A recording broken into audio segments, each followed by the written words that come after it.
Hey everybody, today we're going to be reviewing the Macintosh MXA70. Now I'm going to compare this to another unit that Macintosh makes and give you some education on both of the units. So hopefully this gives you enough information to make an educated decision on your future buying choices with Macintosh. So let me first compare the MXA70 to another unit that Macintosh makes called the MHA100. Now, the MHA100 is a Macintosh headphone amplifier. That's what the MHA stands for. And the big difference between that unit and this unit is that this unit comes with speakers. The MHA100 is solely the center unit only. It's the whole amplifier set up by itself. But it has the same ability to drive speakers. It just doesn't include any. So let's go through the overall information about the setup. So it's a 50 amp or 50 watt setup that it can handle for speakers, but for headphones it can handle up to 1 watt, which is a tremendous amount of power for a headphone setup.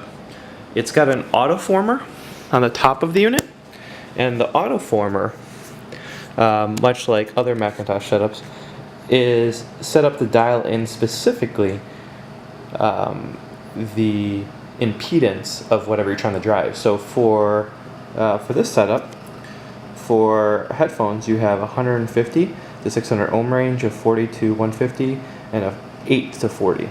And so this allows you to drive anything through, in the front of the unit, through the 1/4 inch adapter that's up front.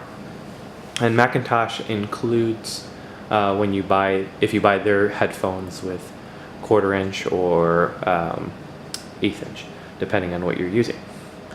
So what you can do in this setup is, over here on the input side, you can go and adjust what your impedance is of your headphone, or you can switch over to the speakers and it'll click everything over and start driving the speakers. Again, like I mentioned, if you run in speaker mode, you can have up to 50 watts of power delivered, and I believe it can handle up to 100 watts of peak power, as shown on those beautiful Macintosh blue gauges up front.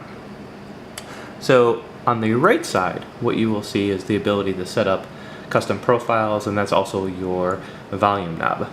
The big red button is the power button, and we already covered the left button. It's interesting. So there's 2 buttons. There's an inner one, and there's positive clicks to each movement. I don't know if you can hear it on the video. And that's when changing between the setups. And you have your outer knob. What this allows you to do is kind of go into audio settings and go into setup, potentially set up the subwoofer if you are going to run one. With this setup, I definitely recommend it. And maybe balance out between left and right speaker and whatever else you need to do. So what's cool about this unit is, so in the front of it you have a little screen that will display your volume control, what input you're on, and go through all the other stuff. So let's get to the back of this unit, and we will go through some pretty interesting things about it. So on the back of the unit, you have some different things. So first you have is a balanced in and out. So you have an XLR in and out. And also, if you're going to run a dedicated preamp, you have an output for right and left, and then you have an input for right and left. So you have 2 different ways to come in, XLR or RCA. You have a way to come out over RCA alone. You have a control unit. You have an aux, which is for a subwoofer. You have an optical in, and you have a USB in. Now the cool thing about the USB in is this unit has a 32-bit DAC, and it can handle 24 bits by 192 kilohertz. So you can get hook this up to a computer or your favorite Apple setup, connect it over USB, and you'll have some great ability to play some very, very high-end raw music to this unit, utilize a 32-bit DAC that's inside of it, and it will drive your headphones beautifully, or the speakers. So let's get to the speakers. So what's really cool about these units is, again, between the MXA70, is, again, like I mentioned, both of them have this, have your ability to drive your left speaker and your right speaker, but the MHA100 does not include speakers. So let's get on around to the front and let's go through that.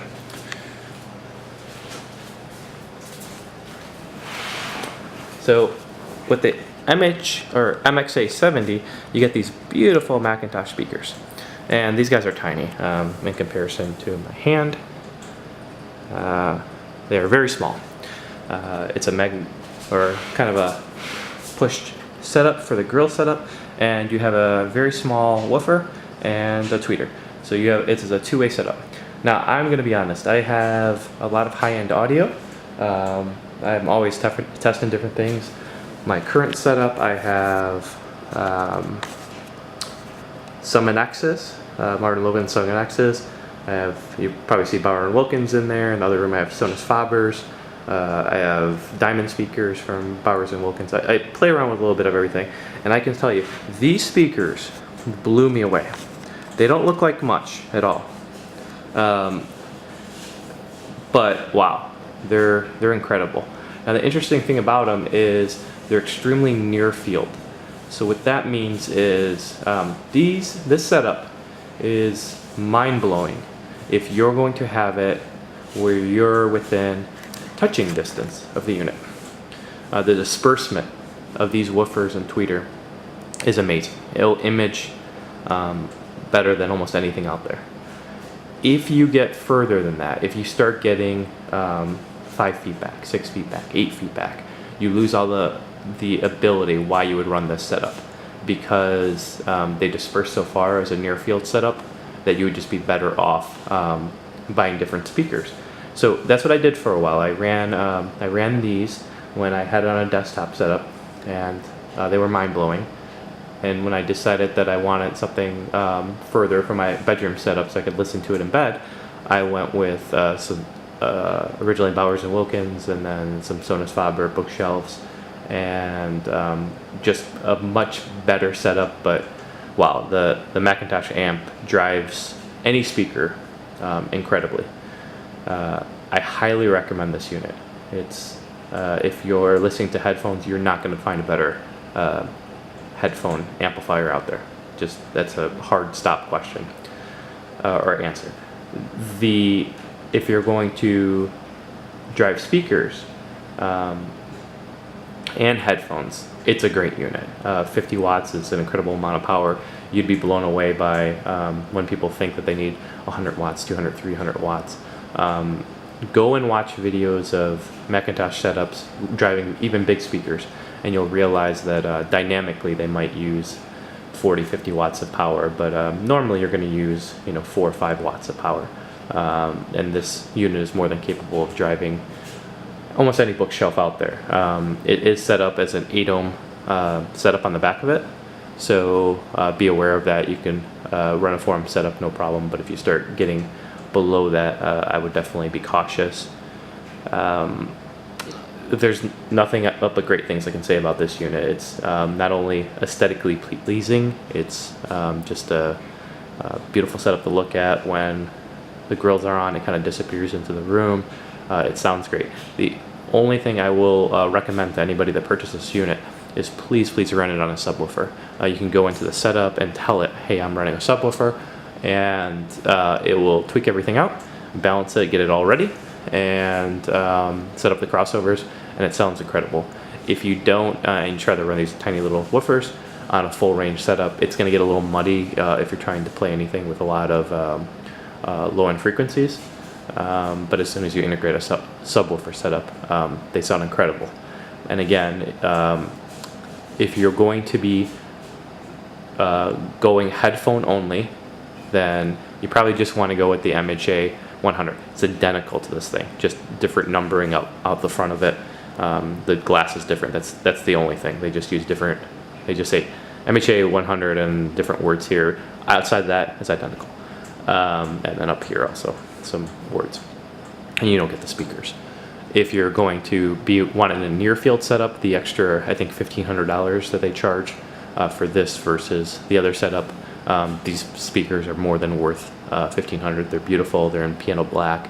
They match the setup, and they sound incredible. So I would highly recommend it if you're trying to have a desktop setup, something very close to you. If you're going to want something where you're not using headphones and you only want speakers, I would not get either of these units. I would probably look at the MA series from Macintosh. Those are better suited. They have more power. They have tone controls like the MA7900. They're just incredible units, and these are particularly set up, as you can see, the auto formers. They're particularly set up on both sides for headphones. So that's what this setup is really, really meant for, and it just doubles like nobody's business for an incredible near field setup. So that's my review. If anybody has any questions, comment below. I get notifications on my phone, so I'll try to respond as soon as possible. And happy listening.